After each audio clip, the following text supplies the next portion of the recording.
Assalamualaikum warahmatullahi wabarakatuh. Allahumma sholli ala Sayyidina Muhammad wa ala ali Sayyidina Muhammad. Seruan Rasulullah agar bekerja. Di Madinah masih ada orang-orang muslim yang hidup tanpa rumah dan tanpa pekerjaan. Mereka ini tinggal di masjid dan hidup tenang dari harta zakat yang diberikan oleh orang lain. Setiap hari yang mereka lakukan adalah berzikir dan sholat di masjid. Sebagian masyarakat sangat menghormati orang-orang yang tiada henti-hentinya berzikir, sholat dan berdoa itu. Rasulullah SAW menemukan salah seorang di antara mereka yang benar-benar mengkhususkan dirinya untuk beribadah.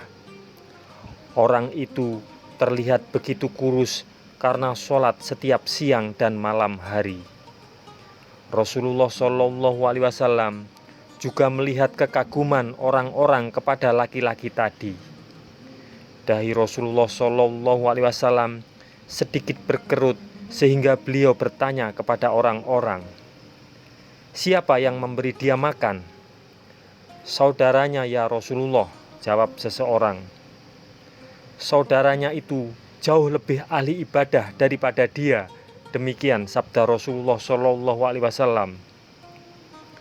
Setelah itu Rasulullah SAW pun menghimbau semua orang yang hidup menganggur agar mau bekerja. Jika kita masih mempunyai kaki dan tangan, tidak ada alasan untuk tidak bekerja. Yang terbaik bagi seseorang adalah makan dari hasil pekerjaannya sendiri. Rasulullah SAW menceritakan kisah Nabi Daud. Walaupun dia seorang raja yang berkuasa, dia tetap makan dari hasil pekerjaannya sendiri. Maka tersentaklah orang-orang, ternyata ibadah itu mempunyai arti sangat luas.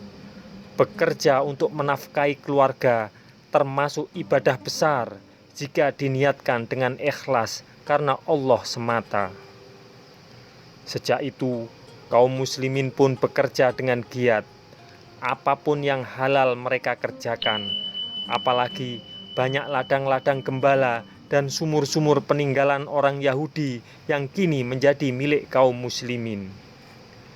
Bekerja sebagai gembala, pencari kayu bakar, dan pembuat tembikar jauh lebih baik daripada orang yang terus berdiam diri di masjid hanya untuk berzikir. Rasulullah SAW adalah teladan kesungguhan yang sempurna. Apabila beliau telah memusatkan perhatiannya pada ibadah, maka dipusatkanlah perhatiannya sepenuhnya. Dan apabila melaksanakan suatu pekerjaan lain, maka takkan beliau sudahi pekerjaan itu sebelum benar-benar selesai. Larangan minum khamr. Setelah itu, muazin Rasulullah SAW berseru, "Setelah azan, orang mabuk jangan ikut sholat." Maka banyaklah kaum muslimin yang mulai mengurangi minum khamr sedapat mungkin. Namun Umar kembali berkata lagi, "Ya Allah, jelaskanlah kepada kami hukum khamr itu. Jelaskanlah dengan tegas ya Allah, hal ini menyesatkan pikiran dan harta."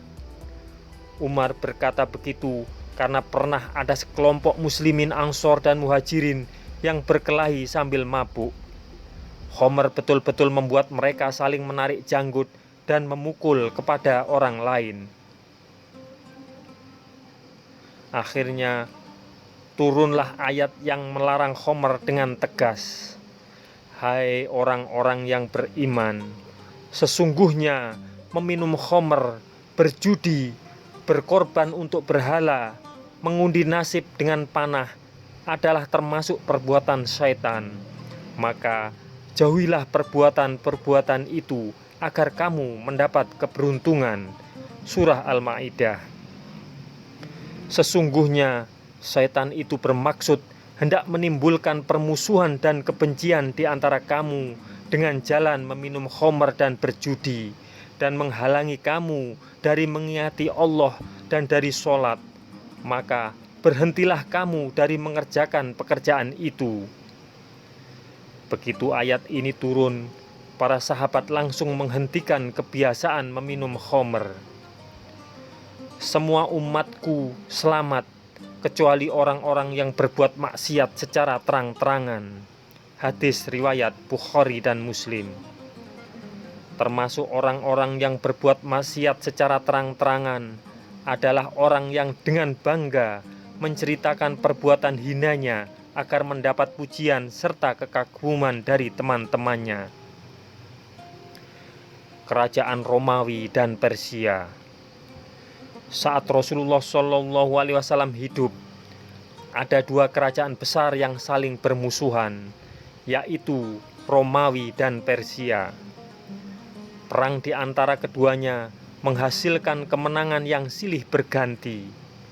Pada saat Romawi yang menang, pada suatu saat yang lain, Persialah yang menaklukkan lawannya. Pada mulanya, Persia yang menang.